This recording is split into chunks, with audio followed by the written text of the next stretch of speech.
I want to talk to you this morning about the concept of disease and maybe a different way of looking at things. Billions of dollars in this country are spent treating disease. And I totally understand that if things get to such a point where you're in a crisis, that you need someone taking care of that crisis. I totally understand that.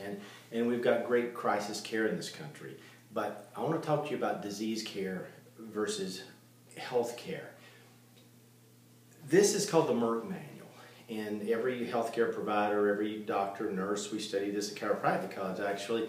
This is a huge thick book with every disease you could think of, and telling you all the symptoms, all the treatment, how these things actually occur, and it's the study of all these different disease processes. And all these things have one thing in common. Every disease that you could name is basically boils down to one thing: lack of health, loss of health. Much like darkness. If you think of darkness in space, they tell us there's no light. That's why there's darkness, because there's no light. Well, that's why there's disease, regardless of what you call it. That's why there's disease, because there's a lack of health. So here's the concept I want to introduce to you. Patients come into our office and they talk to you about, well, it's this disease, can you help this disease, can you help that disease? We don't treat any of these diseases. What we do in our office is we do our best to maximize your health potential. Doing those things, including ensuring the proper nerve supply to every cell in your body, to make you as healthy as possible. And as you get healthy, a lot of these disease processes, which is just a symptom of a lack of health, begin to fall away. Much like when you come into a room and you flip a light switch on, what happens to the darkness is gone. So kind of a different way of approaching this. Instead of treating the disease, increasing the health inside that individual. I'll tell you a quick example. A colleague of mine in Atlanta was taking care of a woman a few years ago. She developed this very rare tumor in her lungs. It's always fatal, and it doesn't spread outside the lungs. It stays inside the lungs until basically it kills the host.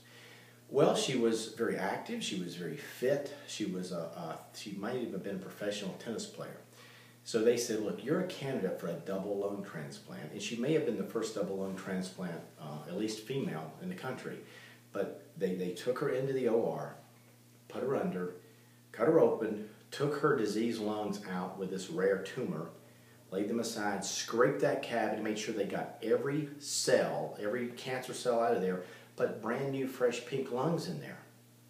Long story short, within a year she developed that same rare tumor, which proved fatal this time, in her brand new lungs. So it was much more than just a lung tumor. It was a sick body that actually created this new this cancer in these new lungs. So I want you to start maybe thinking things a different way.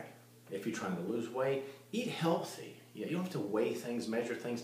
Make healthy choices. If you're trying to be healthy, I don't care what your disease process, from rheumatoid arthritis to shingles to heart disease, do what you can do, including ensuring a proper nerve supply. That's very, very important to increase your health potential instead of just focusing on the very small part of your life, which is that disease. This is Dr. Scott Marsh saying have a great day.